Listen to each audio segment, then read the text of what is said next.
اللهم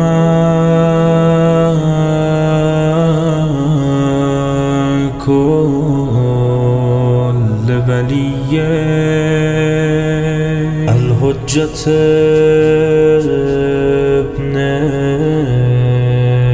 الحسن صلواتك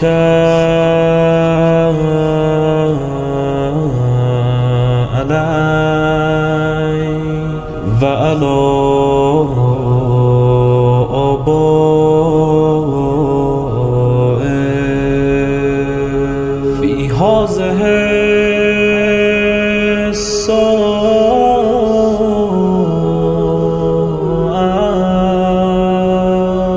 وفي كل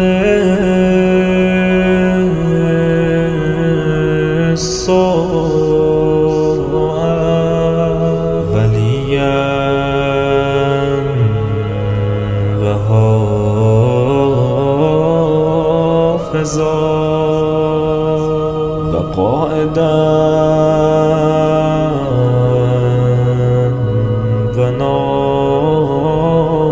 وناصرا ودليلا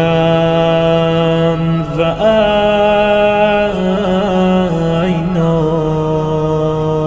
حتى تسكنه أرضك طوعا وتمتعه فيها طويلا.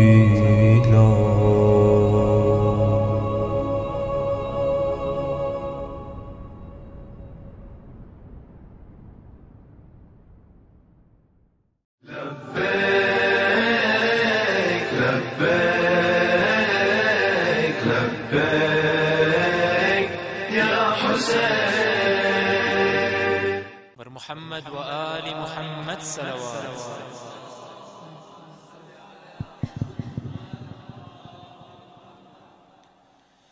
إن الله وملائكته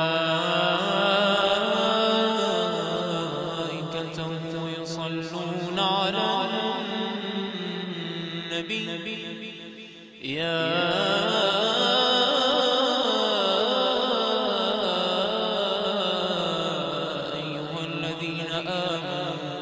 صلوا عليه وسلموا تسليما.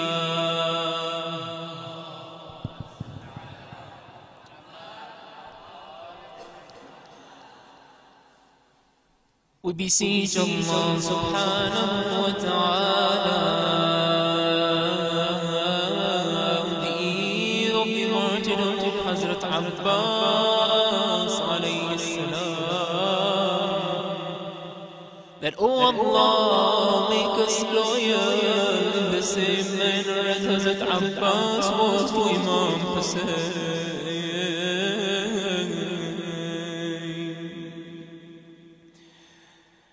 Let us all, with the sincerity of your hearts, recite Dua Kumail, and we pray to Allah subhanahu wa ta'ala that bihaqq al-Abbas we also become loyal to the Imam of our time with our actions, with the sincerity of your hearts all together. Allahumma salli ala Muhammadin wa ali Muhammad. Bismillahir Rahmanir Rahim. Allahumma inni as'aluka برحمتك التي وسعت كل شيء وبقوتك التي قهرت بها كل شيء وخضع لها كل شيء وذل لها كل شيء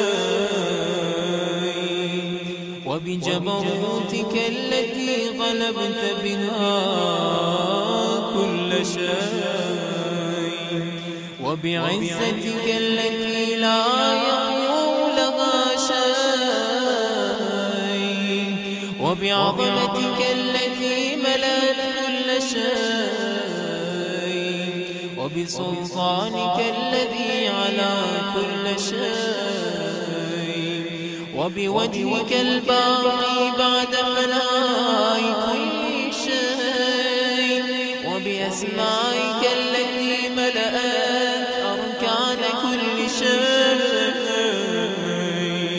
وبعلمك الذي أحاط بكل شيء وبنور وجهك الذي أضاء له كل شيء جميعا يا نور louder louder يا نور يا أول الأولين ويا آخر الآخرين اللهم اغفر لي الذنوب التي تهتك العصام اللهم اغفر لي الذنوب التي تنزل النقام اللهم اغفر لي الذنوب التي تغير اللهم اغفر لي الذنوب التي تحبس الدعاء اللهم اغفر لي الذنوب التي تنزل البلاء اللهم اغفر لي كل ذنب أذنبته وكل خطيئة أخطأتها اللهم إني أتقرب إليك بذكرك وأستشفع بك إلى نفسك وأسألك بجودك أن تدنيني من قربك وأن توزعني شكرك وأن تلهمني ذكرك اللهم إني أسألك سؤال خاضع متذلل خاشع أن تسامحني وترحمني وتجعلني بقسمك راضيا قانعا وفي جميع الأحوال متواضعا اللهم وأسألك سؤال من اشتدت طاقته وأنزل بك عند الشدائد حاجته وعظم فيما عندك رغبته اللهم عظم سلطانك وعلى مكانك وخفي مكرك وظهر أمرك وغلب قهرك وجرت قدرتك ولا يمكن الفرار من حكومتك جتنے بھی گناہ کر لوں تیری حکومت سے فرار نہیں کر سکتا pay attention to the meaning of the dua اللهم لا أجد لذنوبي غافرا ولا لقبائحي ساترا ولا لشيء من عملي القبيح بالحسن مبدلا غيرك لا إله إلا أنت سبحانك وبحمدك. The first step of Tawbah is that we confess our sins in front of Allah subhanahu wa ta'ala all together. ظلمت نفسي louder everyone ظلمت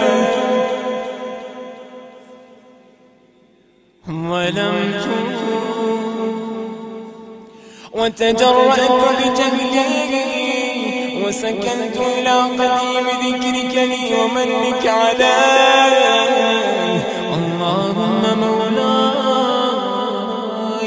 كم من قبيح سترته، وكم من فادح من البلاء قلته، وكم من عثار وقيته، وكم من مكروه دفعته، وكم من ثناء جميل لست أهلا له نشرته.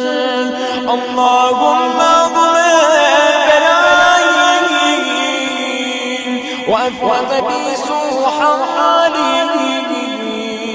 وقصرت بي أعمالي، وقعدت بي أغلالي، وحبسني عن نفعي بعد أملي، وخدعتني الدنيا بغرورها،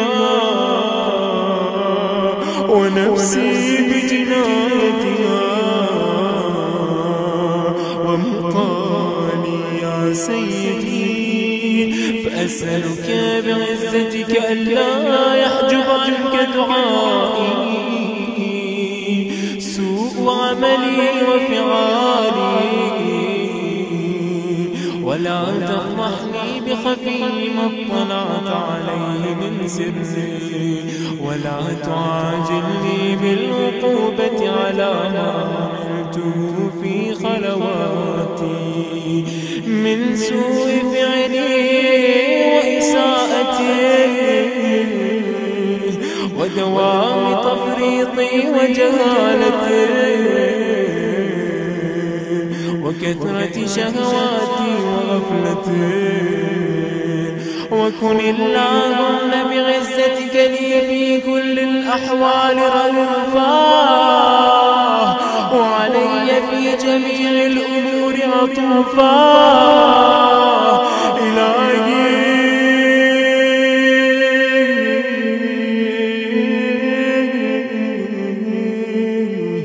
وربي من لي غيرك، أسأله كشف ضري والنظر في أمري.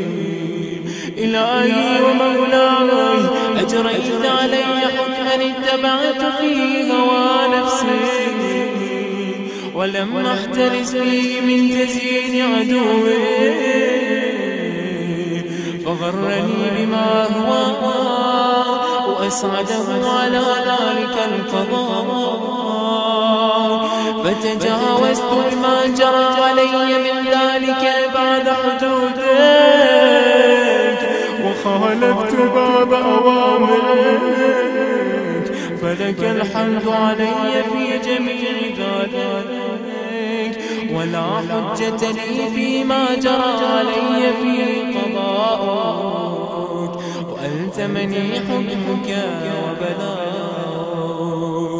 وقد أتيتك يا إلهي بعد تقصيري وإسرافي على نفسي. حافظكم الله معتذرا نادما منكسرا مستقيلا جميعا مستغفرا مقرا مذعنا معترفا، لا أجد مفرا مما كان مني، ولا مفزعا نتوجه إليه في أمري غير قبولك عذري، وإدخالك إياي في سعة رحمتك. اللهم فاقبل عذري وارحم شدة ضري، وفكني من شد وثاقي يا رب ارحم. اس طرح سے نہیں مل کے پکاریں یا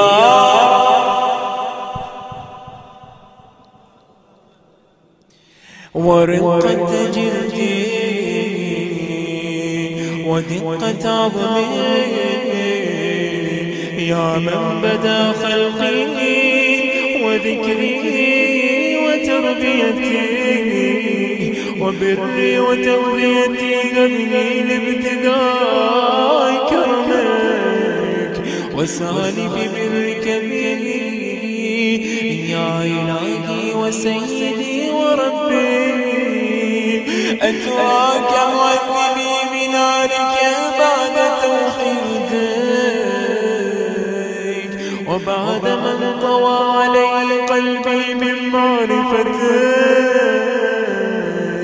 ولهج به لساني من ذكرك واعتقده ضميري من حبك وبعد صدق اعترافي ودعائي خاضعا لربوبيتك هيهات أنت أكرم من أن تضيع من ربيته أو تبعد من أثنيته أو تشرد من آويته أو تسلم إلى البلاء من كفيته ورحمته وليت شعري يا سيدي وإلهي ومولاي أتسلط النار على وجوه خرت لعظمتك ساجدا وعلى ألسن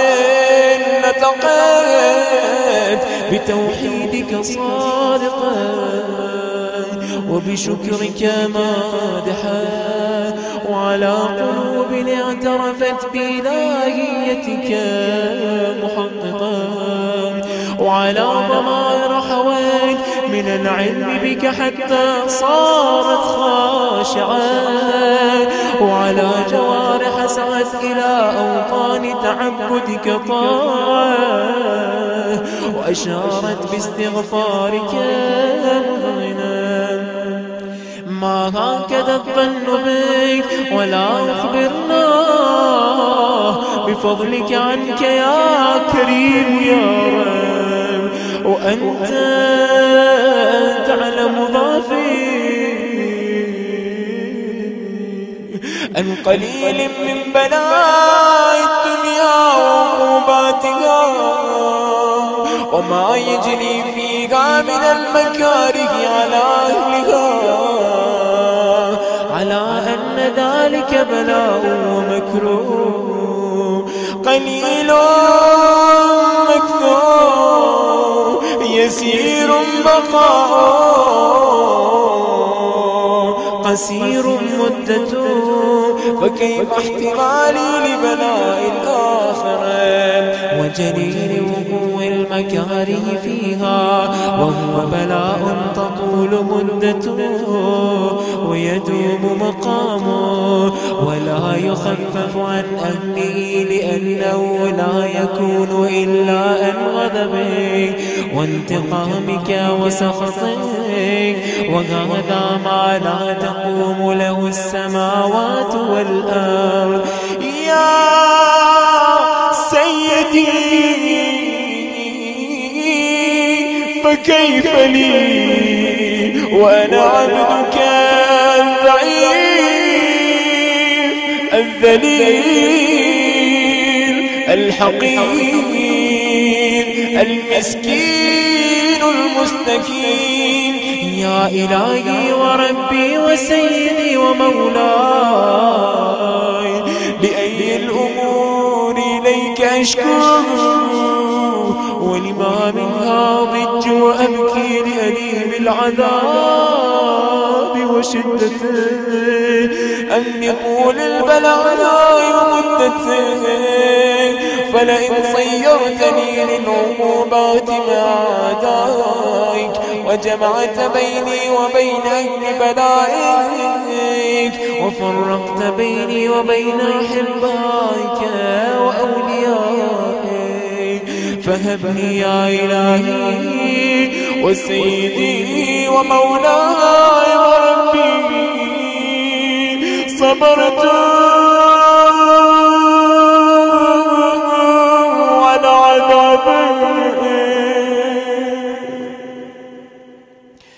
فكيف أصبر على فراقك وابني صبرت على حر نارك؟ فكيف أصبر عن النظر إلى كرامتك؟ أم كيف أسكن في النار ورجائي عفوك؟ فبعزتك يا سيدي ومولاي أقسم صادقا لئن تركتني ناطقا لأضجن إليك بين أهلها ضجيج الآمنين ولأصرخن إليك صراخ المستصرخين ولأبكين عليك بكاء الفاقدين ولأنادينك أين كنت يا ولي المؤمنين يا غاية آمال العارفين جميعا يا غياثا all together يا غياثا يا غياثا يا حبيب قلوب الصادقين يا إله العالمين أفتراك سبحانك يا إلهي وبحمدك تسمع فيها صوت عبد مسلم سجن فيها بمخالفته وذاقت عما ذابها بمعصيته وحبس بين أطباقها بجرمه وجريرته وهو يضج إليك وجيج مؤمل لرحمتك ويناديك بلسان أهل توحيدك ويتوسل إليك بربوبيتك يا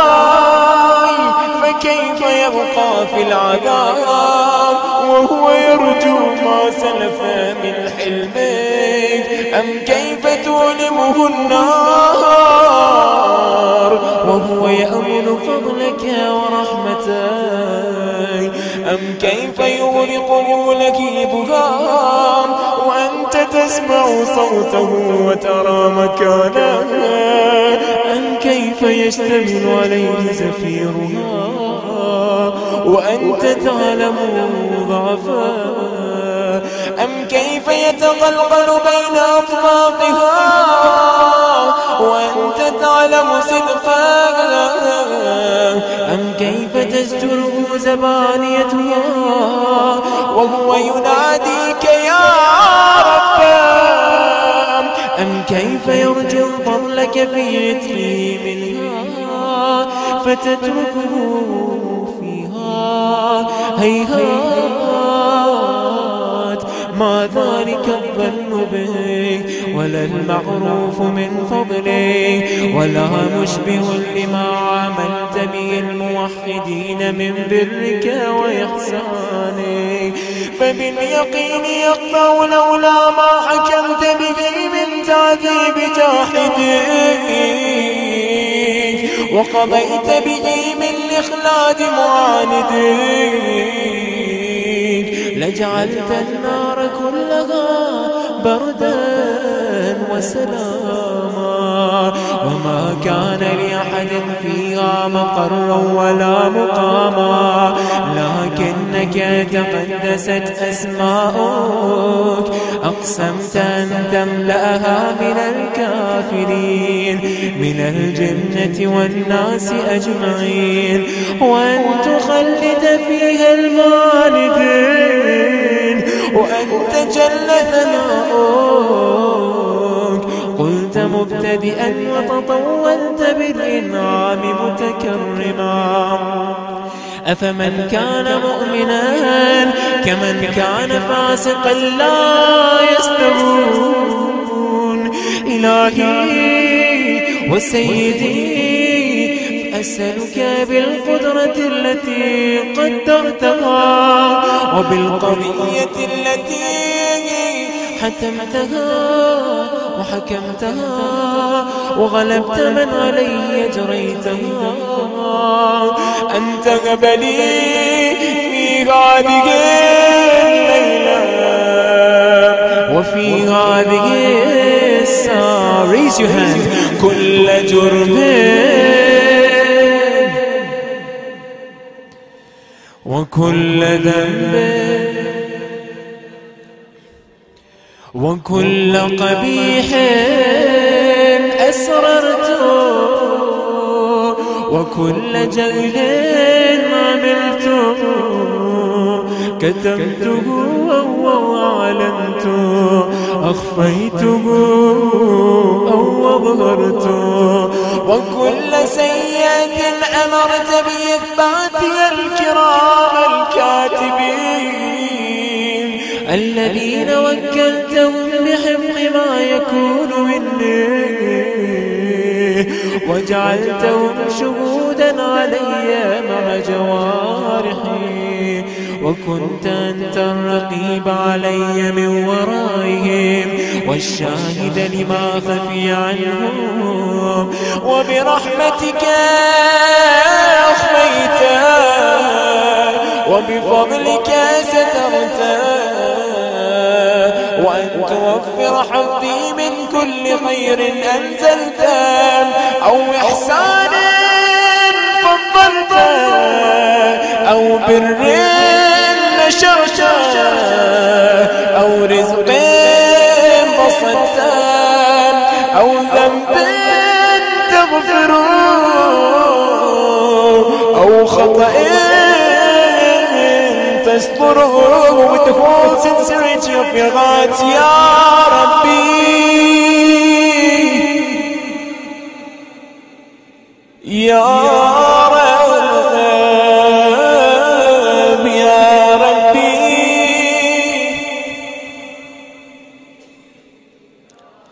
يا إلهي وسيدي ومولاي ومالك ربي يا من بيدي ناصيتي يا عليما بضري ومسكنتي يا خبيرا بفقري وفاقتي يا ربي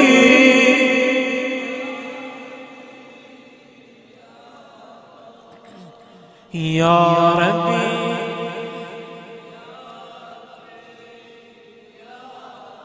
أسألك بحقك وقدسك وأعظم صفاتك وأسمائك أن تجعل أوقاتي من الليل والنهار بذكرك مغمورا وبخدمتك موصولا وأعمالي عندك مقبولا حتى تكون أعمالي وأورادي كلها وردا واحدا وحالي في خدمتك سرمدا يا سيدي يا من عليه معولي يا من إليه شكوت أحوالي يا ربي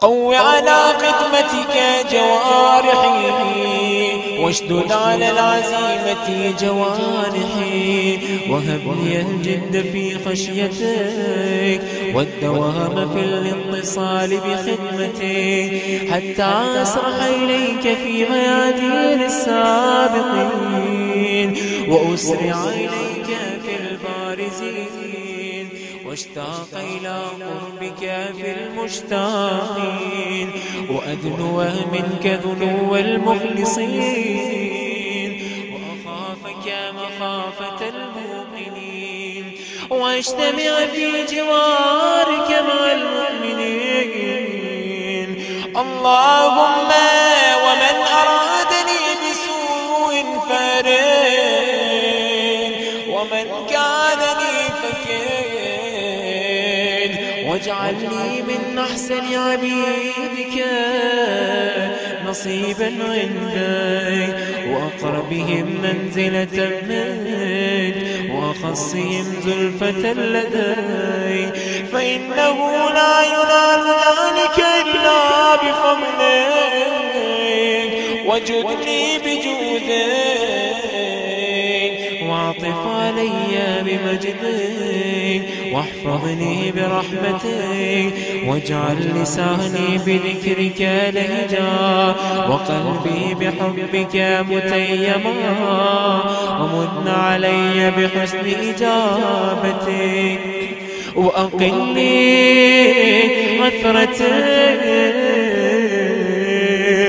واغفر زلتي فإنك قضيت على عبادك بعبادتك وأمرتهم بدعائك وضمنت لهم الإجابة. All together, raise your hands. فإليك يا ربي نصبت وجهي وإليك يا ربي مددت يدي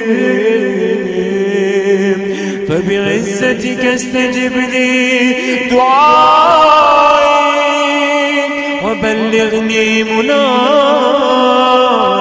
ولا تقطع من فضلك رجائي واكفني شر الجن والإنس من أعدائي يا سريع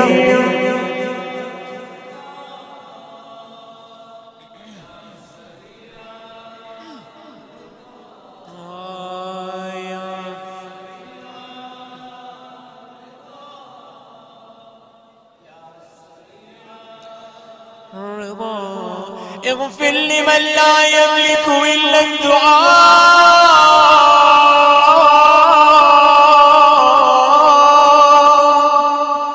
فإنك فعال لما تشاء يا من اسمه دواء وذكره شفاء وطاعته غناء ارحم من رأس ماله الرجاء وصلاحه البكاء يا سابق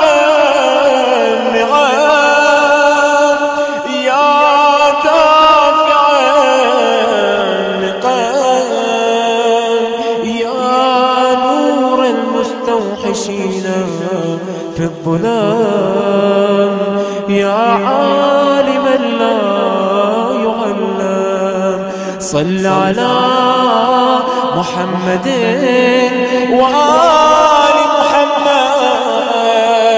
وافعل بما أنت أهله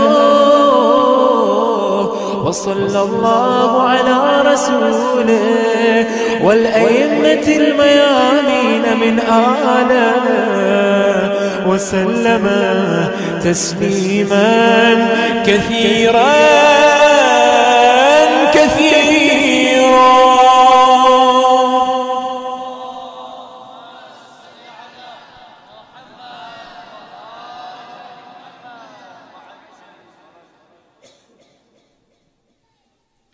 We've been requested to recite Amma Yajibul for the people who are sick. All together. Bismillahir Rahmanir Rahim. Amma Yajibul Muttarra idha da'a wa yakshifu as-su'. Amma louder. ويكشف السوء أما يجيبون سوء أما يجيبون إذا دعا ويكشف السوء عما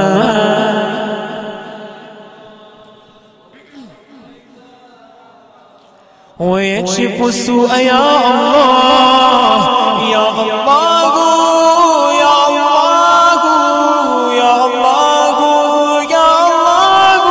يا الله يا مقلب القلوب يا نور النور يا منور النور اللهم اشف مرضانا ومرضى المؤمنين والمؤمنات بالشفاء والصحة اللهم اغفر لنا وارحمنا وعافنا واعف عنا في الدين والدنيا برحمتك يا أرحم الراحمين وصل يا رب على محمد وآله الطاهرين والفاتحة مع الصلاة.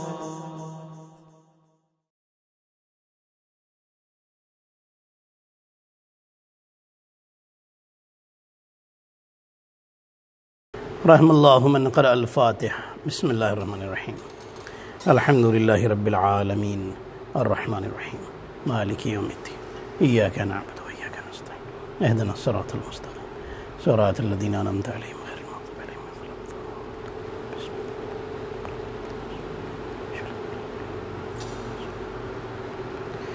الضالین لا حول ولا قوة الا باللہ العلی العظیم اعوذ باللہ من الشیطان اللعین الرجیم بسم اللہ الرحمن الرحیم الحمد للہ رب العالمین حسبنا اللہ ونعم الوکیل نعم المولا ونعم النصیر والصلاة والسلام والتحیۃ والاکرام علی اشرف الانبیاء والمرسلین سیدنا و مولانا حبیب الہ العالمین ابی القاسم محمد اللہم صلی علی محمد وعلی والصلاة والسلام والتحیۃ والاکرام علی اہل بیتہ الطیبین الطاہرین المعصومین المظلومین سیما بقیت اللہ فی الارضین روحی وارواح العالمین لتراب مقدمہ الفدا اللہم عجل لولیک الفرج ولعنت اللہ علی اعدائہم اجمعین اما بعد فقد قال اللہ الحکیم بسم اللہ الرحمن الرحیم والعصر ان الانسان لفی خسر الا الذین آمنوا وعملوا الصالحات وتواصوا بالحق وتواصوا بالصبر صلوات پڑھ لیں محمد اور آل محمد پر اللہم صلی علی محمد و آل محمد. ہم اس مجلس کو ایک عنوان دیتے ہیں ہمارے محترم عزیز علی حسین انکل مرحوم جن کا کل انتقال ہوا اور تدفین ہوئی اس مجلس کو ان کے ایصال ثواب کے لیے ہم مخصوص کرتے ہیں. آج چونکہ سیوم کا دن بھی ہے ان کا جسے یہاں کی زبان میں یہاں مومنین کے درمیان زیارت کی مجلس کہا جاتا ہے لہٰذا میں اس مجلس اعزا کا ثواب اللہ سے دعا کرتا ہوں پروردگار مرحوم کی روح کو عطا فرما. عزیزان محترم قرآن حکیم کے سورہ والعصر کی میں نے تلاوت کی. بسم اللہ الرحمن الرحیم اللہ فرما رہا ہے کہ زمانے کی قسم والعصر بے شک ہر انسان نقصان اٹھانے والا ہے ہر انسان خسارے میں ہے. الا الذین آمنوا اب اللہ نے بتایا کہ کون لوگ ہیں کہ جو نقصان میں نہیں ہیں فائدے میں سوائے ان لوگوں کے کہ جو ایمان لائے اور جنہوں نے اچھے کام کیے عملوا الصالحات جنہوں نے اچھے عمل کیے صالح اور نیک عمل کیے وتواصوا بالحق وتواصوا بالصبر اور حق اور صبر کی وصیت کرتے رہے. عزیزان محترم اللہ اپنے بندے سے چاہتا ہے کہ بندہ اللہ سے ڈرے ڈر دل کے اندر آ جائے. اسی لیے اللہ نے فرمایا ہے کہ جو انسان اللہ سے ڈرنے لگا وہ کامیاب ہو گیا. بندہ بندے سے ڈرے تو جس سے ڈر رہا ہے اس کی نگاہ میں وہ ذلیل ہو جاتا ہے چھوٹا ہوتا ہے. اللہ کی سے اگر کوئی ڈرے تو اللہ کی نگاہ میں وہ بڑا ہو جاتا ہے. کتنا فرق ہے میرے عزیزو. قرآن کہہ رہا ہے کہ وہ لوگ جو ایمان لائے اور جنہوں نے اچھے کام کیے وہ لوگ گھاٹے میں نہیں ہیں۔ مطلب یہ ہے کہ ایمان کے ساتھ ساتھ اچھے کام بھی ضروری ہیں، ضروری ہیں۔ انسان کی عزت کب تک کرتا ہے؟ جب تک اس سامنے والے کے پاس دولت ہو، مال ہو، عزت بھی کرے گا، خوش آمدیں بھی کرے گا، اس کو خوش رکھنے کی کوشش بھی کرے گا۔ یعنی مالدار کی عزت جب تک ہے جب تک اس کے پاس مال ہے، مال گیا تو کوئی پوچھنے بھی نہیں آتا۔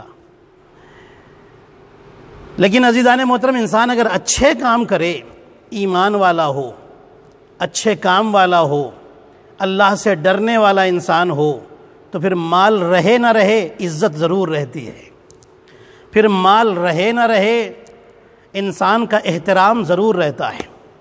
دل میں اللہ خود ہی اتار دیتا ہے لوگوں کے دلوں میں کہ ہر انسان پھر اس کی عزت کرنے پر مجبور ہو جاتا ہے۔ اس کے پاس دنیا رہے نہ رہے لوگ اس کی عزت کرنے پر مجبور ہو ہی جاتے ہیں، کیونکہ یہ عزت اللہ کروا رہا ہے۔ میرے عزیزو، اگر انسان کے پاس ایمان ہو اور عمل صالح ہو، لوگ اس کے احترام میں اٹھ کر کھڑے ہو جاتے ہیں۔ اب آپ سوچئے کتنے کمال کی ہوگی وہ بی بی جس کے احترام میں رسول اٹھ کر کے کھڑے ہو جائیں۔ صلوات پڑھ لیں محمد اور آل محمد پر، اللہم صلی علی محمد۔ ہمارے نبی اگر آدم علیہ السلام سے لے کر کے عیسیٰ علیہ السلام تک سارے نبی ایک طرف بیٹھے ہوں، سارے رسول ایک طرف بیٹھے ہوں، سارے فرشتے ایک طرف ہوں، اور ہمارے رسول آ جائیں، آپ مجھے بتائیے سب ان کی رسپیکٹ میں اٹھیں گے کہ نہیں اٹھیں گے؟ ضرور اٹھیں گے۔ اور رسول کسی کے احترام میں کھڑے ہوں، اللہ اکبر، تو سارے نبی بھی احترام میں اٹھیں گے، سارے رسول بھی احترام میں اٹھیں گے۔ آپ سلام کیجئے، ہم سلام کرتے ہیں شہزادی جناب سیدہ کو کہ جب وہ آتی تھی تو رسول اٹھتے تھے، اب یہ اکیلے رسول نہیں اٹھ رہے ہیں، رسول کے ساتھ سارے نبی بھی اٹھ رہے ہیں، سارے مرسلین بھی اٹھ رہے ہیں۔ صلوات پڑھیں محمد اور آل محمد پر، اللہم صلی اللہ علیہ وسلم۔ تو جس انسان کے دل میں اللہ کا خوف ہو، ایمان ہو، اچھے کام ہو، اس کا احترام ہوتا ہی ہوتا ہے۔ شب جمعہ ہے، شب جمعہ میں مغرب کے ٹائم سے لے کر کے فجر کے ٹائم تک، جمعے کی فجر تک، آج کی رات، مغرب کی رات سے لے کر کے کل فجر تک، اللہ 6 لاکھ گنہگاروں کو جہنم سے آزاد کر دیتا ہے۔ ٹھیک ہے، معصوم فرما رہے ہیں یہ شب جمعہ کی فضیلت ہے۔ شب جمعہ بہت عظمتوں، فضیلتوں اور رحمتوں والی رات ہے۔ پھر فرماتے ہیں جب یہ رات آتی ہے، پورے ویک میں، پورے ہفتے میں جب یہ رات آتی ہے تو دریاؤں کے جو جانور ہیں اور جنگلوں کے جو جانور ہیں، یہ سب دریاؤں کے جانور دریا سے باہر اپنے سر نکالتے ہیں، اور جنگلوں کے جانور سر اٹھاتے ہیں آسمان کی طرف، کہتے ہیں میرے اللہ، انسانوں کی گناہ کی وجہ سے، بندوں کی گناہ کی وجہ سے ہم پر عذاب نہ کرنا، میرے اللہ یہ رحمت کی رات ہے، ہم پر رحمتیں اتار دے۔ یعنی جانور بھی جانتے ہیں کہ یہ رحمت کی رات ہے، اس رات میں انسان زیادہ امپورٹنس دے۔ معصوم فرماتے ہیں کہ اس رات کا سب سے آسان اور سب سے بہترین عمل یہ ہے کہ زیادہ سے زیادہ محمد اور آل محمد پر صلوات پڑھی جائے۔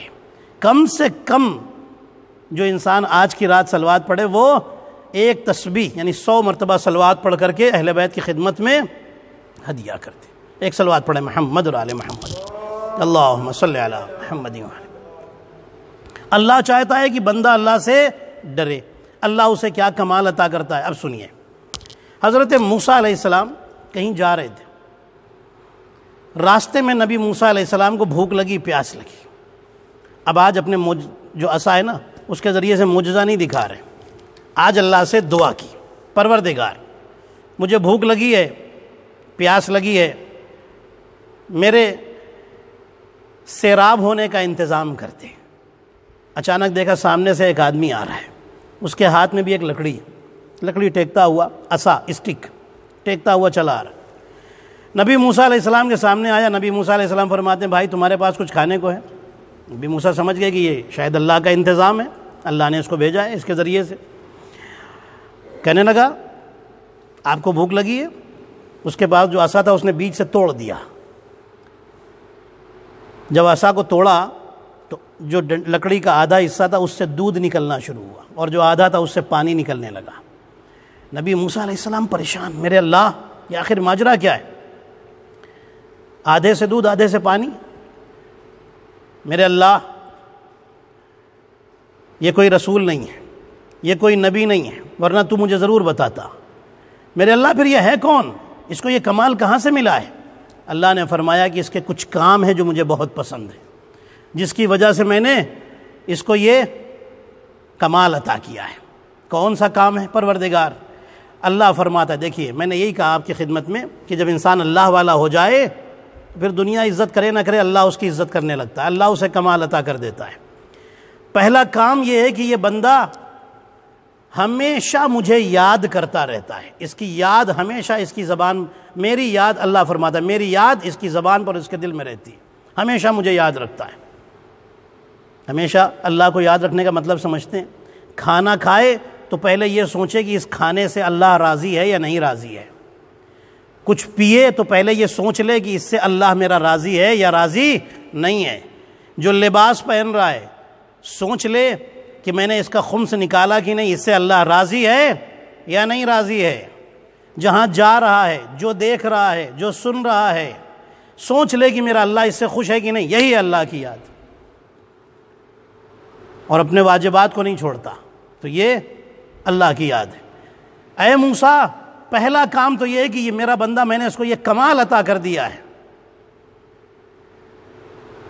اس وجہ سے عطا کیا ہے کہ یہ مجھے ہر حال میں یاد رکھتا ہے، پہلی بات۔ دوسری بات، اے موسیٰ، یہ کسی کے لیے دل میں حسد پیدا نہیں کرتا، کسی سے حسد نہیں کرتا، کسی سے بندہ حسد نہ کرے۔ حسد سے بچنے کا طریقہ کیا؟ بہت سارے طریقے بتائے گئے۔ لا حول ولا قوت الا باللہ العلی العظیم کی تسبیح پڑھے تو کسی سے حسد کرنا بھی دل سے نکل جاتا ہے، دل صاف ہو جاتا ہے، کیونکہ شیطان حسد پیدا کرتا ہے۔ لا حول پڑھنے سے شیطان چلا جاتا ہے، جب شیطان چلا گیا تو حسد کس بات کا؟ ٹھیک ہے، پھر حسد کون لائے گا؟ من شر الوسواس الخناس الذی یوسوس فی صدور الناس من الجنۃ والناس۔ بہرحال یہ بندہ حسد نہیں کرتا۔ اس میں ایک طریقہ یہ بھی ہے کہ انسان بس یہ سوچ لے کہ جو میرے نصیب میں تھا وہ اللہ نے مجھے دیا ہے، اور جو نہیں تھا وہ مجھے ملنے والا نہیں ہے۔ پھر حسد کس بات کا؟ پھر حسد نہیں رہ جاتا۔ تیسری چیز کیا ہے میرے اللہ؟ پہلی چیز ہر وقت اللہ کو یاد رکھتا ہے، ہر کام سے پہلے اللہ کو یاد رکھتا ہے۔ دوسری چیز حسد نہیں کرتا۔ تیسری چیز کیا ہے؟ اللہ نے فرمایا جتنا رزق اسے ملتا ہے نا اسی میں خوش رہتا ہے، اس کو اس کے ضرورت کے مطابق جو رزق مل جائے اس کے بعد یہ پھر رزق کی لالچ نہیں کرتا۔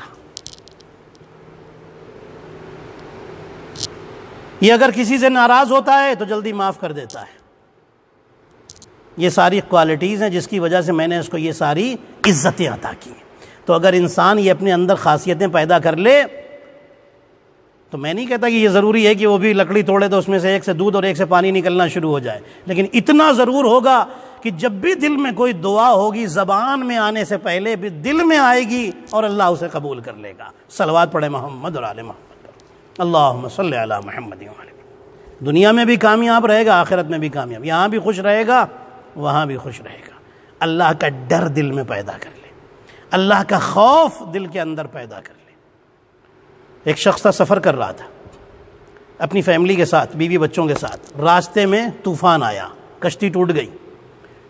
کشتی ٹوٹی، بس میں اس کو شارٹ کر کے آپ کو سناؤں گا اور پھر میں غم کے بیان پر آ جاؤں گا۔ کشتی ٹوٹ گئی، خود بھی مر گیا، بچے بھی مر گئے، بیوی بچ گئی، بس ایک لکڑی۔ اب ظاہر سی بات ہے کشتی تو پوری ڈسٹرائے ہو گئی، ایک ٹکڑا ادھر پانی میں چلا گیا، ایک ادھر چلا گیا، ایک ادھر چلا گیا، ایک ٹکڑا تھا اسے اس عورت نے پکڑ لیا۔ دھیرے دھیرے طوفان کم ہوا، دریا کے کنارے آ گئی۔ اب یہاں صرف جنگل جنگل جنگل اور کچھ نہیں، اکیلی عورت۔ ایک چور تھا جو گورنمنٹ کے پولیس والوں سے چھپتا پھر رہا تھا، وہ چھپتا ہوا وہاں پہنچ گیا۔ اس نے دیکھا جنگل میں ایک عورت ہے، دل میں شیطان نے وسوسہ پیدا کیا، برائی کا خیال پیدا کیا۔ ابھی میں آپ کو ایک دعا بتاؤں گا، بہترین دعا ہے وسوسے کو نکالنے کے لیے اور اسٹریس اور ڈپریشن سے بچنے کے لیے، ٹینشن سے بچنے کے لیے، اور اگر کوئی ڈر دل کے اندر ہے اس ڈر کو بھی نکال دیتا ہے۔ آپ پڑھیے صبح 7 مرتبہ، شام میں 7 مرتبہ، میں ابھی آپ کی خدمت میں عرض کروں گا۔ عورت ڈری، گھبرائی یہ کون ہے. وہ شخص قریب آیا, عورت سے کہتا ہے کہ تم میری خواہش پوری کرو, میں تمہیں جنگل سے باہر نکال دوں گا, پھر تم چلی جانا جہاں جانا ہو, اور اگر نہیں پورا کرنا چاہو گی تو میں زبردستی اپنی خواہش پوری کر لوں گا, کون تمہیں مجھ سے بچائے گا. عورت بیچاری مجبور, پریشان, خاموش زمین میں بیٹھی ہوئی ہے. اس چور نے آگے بڑھ کر کے اس کو ہاتھ لگانا چاہا. جیسے ہی ہاتھ لگانا چاہا دیکھا کہ عورت کانپ رہی ہے. اس نے پوچھا کہ کیا بات کیا ہے, یہاں تو کوئی دیکھنے والا نہیں ہے, تم اتنا ڈری ہوئی کیوں؟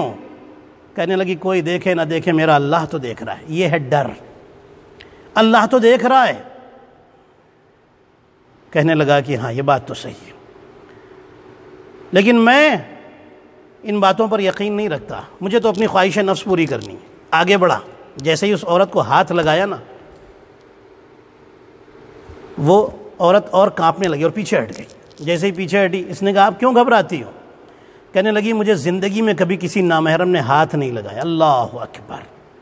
انسان جب اس طرح اللہ سے ڈرے نا, وَمَن يَتَّقِ اللَّهَ يَجْعَل لَّهُ مَخْرَجًا, جو اللہ سے ڈرتا ہے اللہ اس کے لیے راستے خود بنا دیتا ہے. اللہ سے ڈرے, بزنس میں پریشان ہیں, اللہ راستے خود بنائے گا. اللہ سے ڈریں, گناہ نہ کریں, استغفار کی تسبیح پڑھیں. شاید یہی وجہ ہے کہ امیر المومنین علیہ السلام نے 7 انسانوں کو جو مشکلوں میں الگ ڈیفرنٹ ٹائپ کی مشکلوں میں گرفتار تھے اور آئے امیر المومنین کے پاس, سب کو بتایا کہ استغفار پڑھو, استغفر اللہ ربی واتوب الیہ. چونکہ جب یہ تسبیح پڑھتا ہے تو آٹومیٹکلی اللہ کا ڈر بھی اندر آنے لگتا ہے دل میں, گناہیں معاف ہوتی ہیں, مشکلیں حل ہو جاتی. جیسے اس نے جملہ سنا نا, عورت کہہ رہی مجھے کبھی زندگی میں کسی نامحرم نے ہاتھ نہیں لگایا. اب اس کے دل میں ہدایت پیدا ہوئی. یہ چور پیچھے ہٹ گیا, کہنے لگا ٹھیک ہے چلو میرے ساتھ پیچھے پیچھے آؤ, میں تمہیں ہاتھ نہیں لگاؤں گا. آج میں بدل گیا, میں زندگی میں نہیں بدلا تھا, آج بدل گیا, تم نے مجھے بدل دیا. جنگل کے باہر گیا, اسے بتا دیا کہ دیکھو اب تو یہ یہاں پر آبادی ہے, تم چاہے جہاں چاہو چلی جاؤ, مجھے اپنے راستے جانے دو. جا رہا ہے. اللہ کا ڈر آ گیا نا, اب توبہ کرے گا اللہ اسے بچائے گا. جو لوگ اس کے انتظار میں, پولیس والے انتظار میں, اللہ بچائے گا, کیونکہ توبہ کر لیا ہے نا, تو اب اللہ بچائے گا. دل سے سچی توبہ کی ہے, جھوٹی توبہ نہیں کہ آج تو کر لی پھر موقع ملے گا تو پھر ایک چانس اور نکال لے جائیں گے گناہ کے لیے. نہیں, ایسا کچھ نہیں ہے. سچی توبہ ہے تو پھر اللہ بچائے گا. چلا جا رہا ہے, راستے میں ایک بڑا عالم اس کے ساتھ آ گیا. دونوں چلنے لگے. عالم نے کہا بڑی دھوپ ہے, گرمی بہت ہے, آؤ دعا کرتے ہیں کہ اللہ ایک بادل بھیج دے, ایک کلاؤڈ بھیج دے اور ہم گرمی سے بچ جائیں.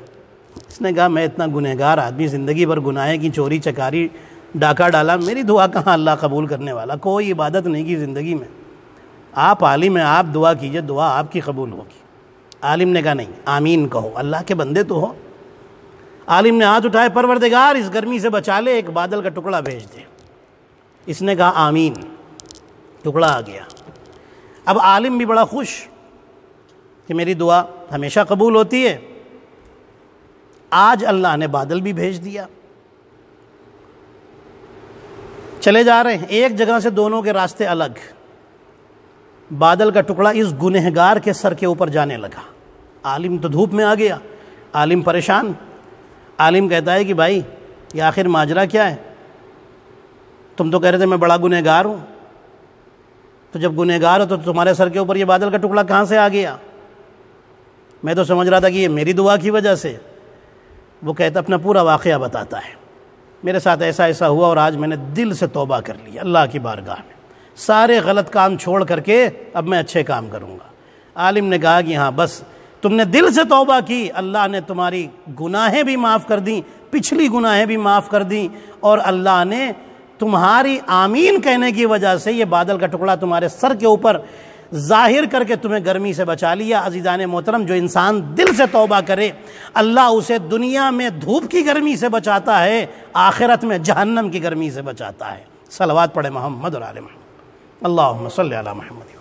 اللہ کا ڈر دل میں آئے. میرے عزیزو, اہل بیت یہی سکھانے کے لیے آئے تھے, یہی بتانے کے لیے آئے تھے. اور دیکھیے جب انسان کے دل میں ہدایت کا نور آ جائے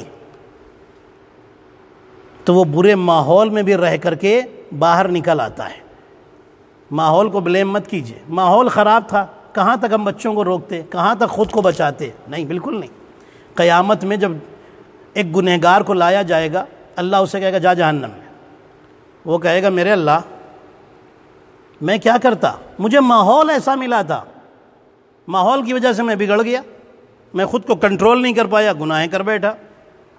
اللہ اس وقت جناب آسیہ کی مثال دے گا اور کہے گا یہ بتا تو جس ماحول میں تھا وہ زیادہ برا تھا جس ماحول میں آسیہ رہ رہی تھی؟ وہ فرعون کا گھر تھا، ساری گناہوں کا اڈا تھا، ساری گناہیں وہاں ہوتی تھیں، اور خود فرعون خود کو رب اعلیٰ کہتا تھا کہ میں سب سے بڑا رب ہوں۔ کیا اس سے زیادہ برا ماحول تھا تیرا؟ لیکن وہاں رہ کر جب یہ بچا سکتی، نہ یہ نبی ہے، نہ رسول ہے، نہ امام ہے، کچھ بھی نہیں، نہ معصومہ ہے، کچھ نہیں، پھر بھی اپنے آپ کو بچا سکتا، تو کیوں نہیں بچا سکتا تھا؟ تو انسان ماحول کو بلیم نہ کرے، انسان چاہے تو اپنے آپ کو بچا سکتا ہے، لیکن انسان تو چھوڑ دیتا ہے خود کو، اور جب خود کو چھوڑ دیتا ہے تو جیسا ماحول جا رہا ہے ویسے ہی وہ بھی چلا جاتا ہے۔ نہیں عزیزان محترم، اسی لیے دعا پڑھنی چاہیے، الہی لا تکلنی الی نفسی طرفۃ عین ابدا، میرے اللہ آنکھ پلک جھپکنے کے ٹائم تک بھی مجھے میرے اوپر نہ چھوڑنا، تو اپنے کنٹرول میں رکھنا تاکہ ہم سیدھے راستے پر باقی رہیں۔ آپ یہ پڑھیں صبح 7 مرتبہ اور شام کو 7 مرتبہ۔ سورہ توبہ کی آیت نمبر 129 حسبی اللہ لا الہ الا هو علیہ توکلت وہو رب العرش العظیم۔ بس یہاں سے آپ پڑھیں یہاں تک، اتنا پڑھیں، صبح 7 مرتبہ، شام کو 7 مرتبہ۔ چھوٹا سا جملہ ہے قرآن کا، آپ دیکھیں بہت جلدی انشاءاللہ آپ کو ریلیف ملے گا اور دماغی طور پر آپ کو ریلیکس ملے گا۔ عزیزان محترم، یہ قرآن آیا ہی ہے ہر بیماری سے شفا بن کر کے۔ میرے عزیزو، آپ کربلا کے میدان میں دیکھیے، وہ کہ جو ایک خراب ماحول میں تھا، اللہ کی ہدایت کا نور ملا اور علیہ السلام ہو گیا۔ وہ حر کہ جو ایسے لشکر میں تھا جو یہ لشکر یزید تھا، لیکن ایک رات میں فیصلہ کر لیا اور آ گیا ادھر کہ جو نور کا خزانہ تھے ان کی طرف آ گیا۔ ہاں عزیزان محترم، کربلا کے میدان میں حسین دنیا کو یہی بتانے آئے تھے کہ اندھیرا کدھر ہے، اجالا کدھر ہے، اندھیرا کدھر ہے، نور کدھر ہے، تاریکی کدھر ہے، نور کدھر ہے۔ عزیزان محترم، حسین نے خود کو بھی قربان کیا، حسین نے اپنے بچوں کو بھی قربان کیا، قربانی پیش کی، اپنے بھائیوں کی بھی قربانی پیش کی۔ میرے عزیزو، آپ غور فرمائیں، صرف حسین نے قربانیاں نہیں پیش کی، زینب نے بھی قربانیاں پیش کی۔ عزیزان محترم، تاریخ میں لکھا ہے زینب نے بڑی قربانیاں پیش کی، زینب نے اپنے بچوں کی قربانی پیش کی۔ حسین جیسے بھائی کو بھی قربان کرنا آسان بات نہیں تھی، سب سے بڑی قربانی تھی زینب کے لیے، بہت بڑی قربانی تھی زینب کے لیے۔ وہ بھائی کہ جس کو دیکھے بغیر زینب کو چین نہیں آتا تھا، آج وہ بھائی جدا ہو رہا ہے، لیکن زینب نے صبر کیا۔ زینب کو ام المصائب کہا جاتا ہے۔ شام کے قید خانے میں ایک دن امام زین العابدین علیہ السلام نے دیکھا پھوپھی اماں بیٹھ کر نماز پڑھ رہی ہیں۔ قریب آئے، پھوپھی اماں کبھی آپ کو بیٹھ کر نماز پڑھتے ہوئے نہیں دیکھا۔ جناب زینب فرماتی ہیں، بیٹا سید سجاد، جو میرے لیے کھانا آتا ہے، پانی آتا ہے، میں بچوں میں تقسیم کر دیتی ہوں، تھوڑا سا پانی پی کر کے گزارا کرتی ہوں۔ بیٹا اب جس میں طاقت کہاں رہی کہ اب کھڑے ہو کر کے نماز پڑھ سکوں۔ ہاں عزادارو، زینب کو اپنے بھائی سے کتنی محبت تھی۔ تاریخ میں لکھا ہے کہ جب تک قید خانے میں رہیں بھائی کو یاد کر کے روتی رہیں۔ زینب جب شہیدوں کے سر آئے ہیں تو زینب نے اپنے بچوں کے سروں کو گود میں نہیں اٹھایا، اپنے بھائی کے سر کو گود میں لیا تھا اور ایک جملہ کہا تھا، اونو محمد، تم پر رونے کے لیے تو ماں زندہ ہے، حسین پر رونے کے لیے حسین کی ماں زندہ نہیں ہے، میں اپنے حسین پر روؤں گی، میں اپنے بھائی پر روؤں گی۔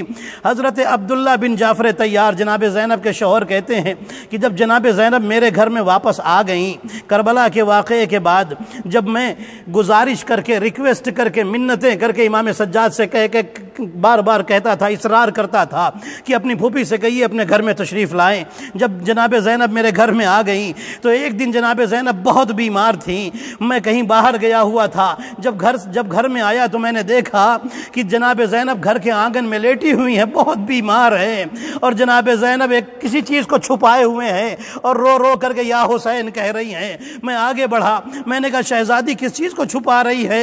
ایک مرتبہ آگے بڑھایا اور کہا عبداللہ تم بھی دیکھ لو۔ عبداللہ کہتے میں نے جب ہاتھ میں لیا تو دیکھا حسین کا خون بھرا کرتا تھا، زینب سینے سے لگائے ہوئے یاد کر کے روتی تھی، ہائے میرے حسین، ہائے میرے غریب، ہائے میرے مظلوم۔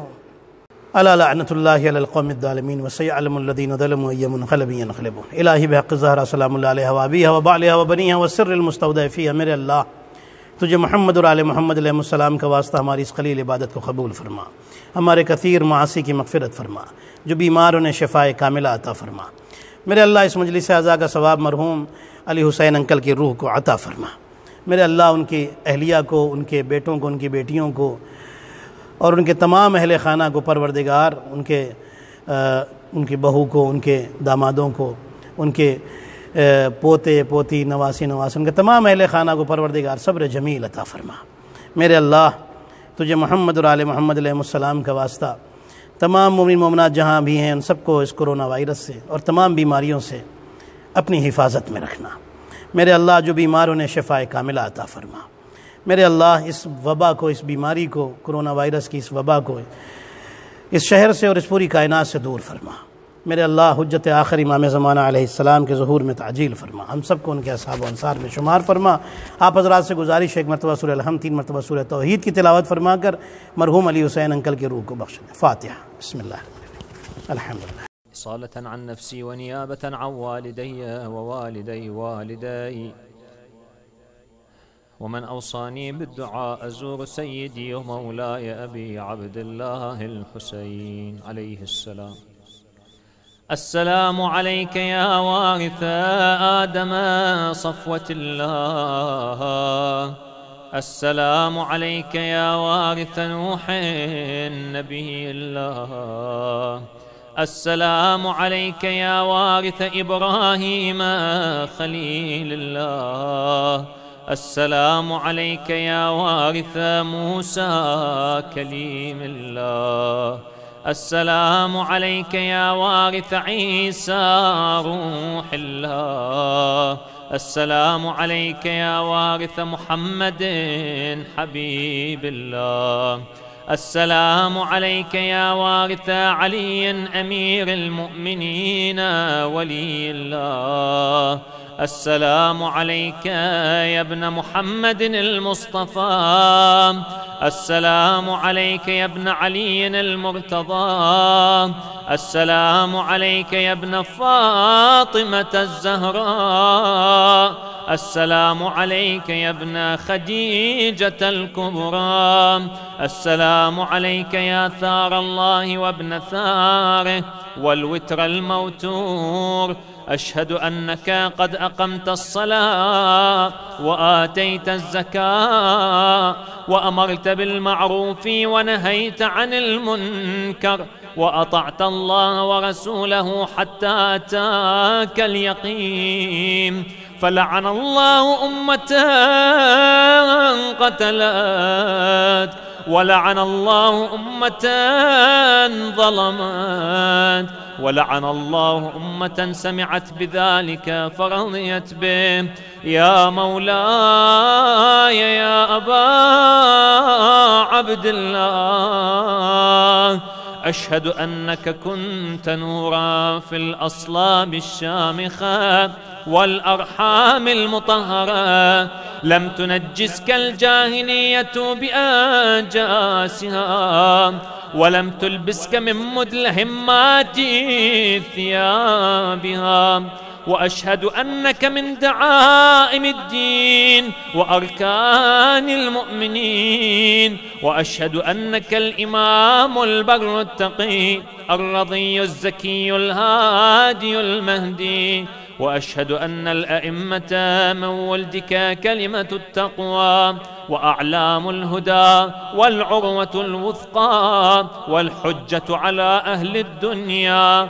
وأشهد الله وملائكته وأنبياءه ورسله أني بكم مؤمن وبإيابكم موقن، بشرائع ديني وخواتيم عملي، وقلبي لقلبكم سلم، وأمري لأمركم متبع. صلوات الله عليكم وعلى أرواحكم وعلى أجسادكم وعلى أجسامكم وعلى شاهدكم وعلى غائبكم وعلى ظاهركم وعلى باطنكم.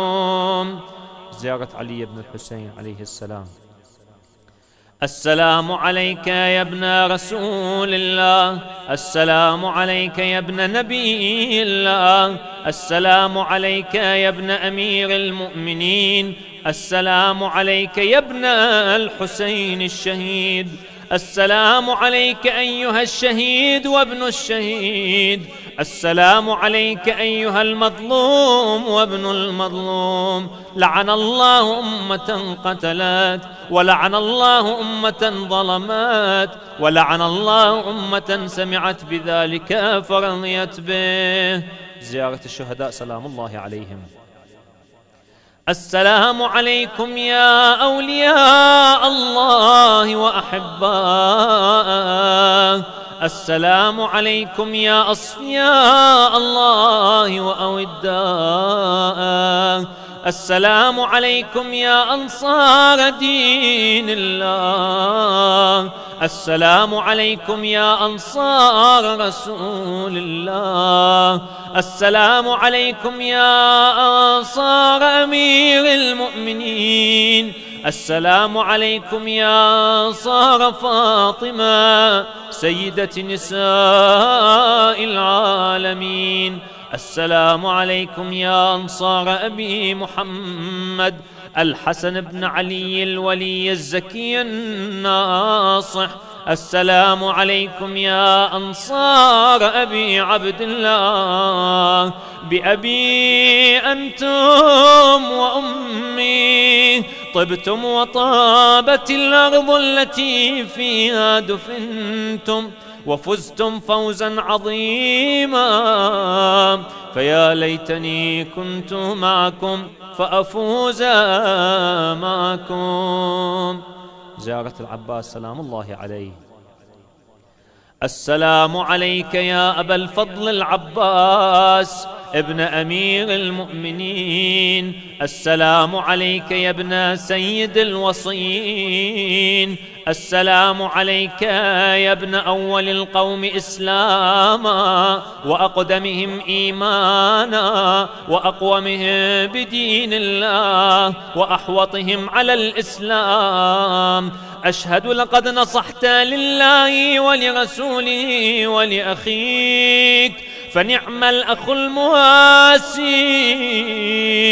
فلعن الله أمة قتلت، ولعن الله أمة ظلمت، ولعن الله أمة استحلت منك المحارم وانتهكت حرمة الإسلام. فنعم الصابر المجاهد المحامي الناصر والأخ الدافع عن أخيه، المجيب إلى طاعة ربه، الراغب فيما زهد فيه غيره من الثواب الجزيل والثناء الجميل. وألحقك الله بدرجة آبائك في جنات النعيم. اللهم إني تعرضت لزيارة أوليائك رغبة في ثوابك ورجاء لمغفرتك وجزيل إحسانك، فأسألك أن تصلي على محمد وآله الطاهرين وأن تجعل رزقي بهم دارا وعيشي بهم قارا وزيارتي بهم مقبولة وحياتي بهم طيبة وأدرجني إدراج المكرمين واجعلني ممن ينقلب من زيارة مشاهد أحبائك مفلحا منجحا قد استوجب غفران الذنوب وستر العيوب وكشف الكروب إنك أهل التقوى وأهل المغفرة. وصل اللهم على محمد وآله الطاهرين. إلى أرواح المؤمنين والمؤمنات رحم الله من يقرأ السورة المباركة الفاتحة مع الصلوات.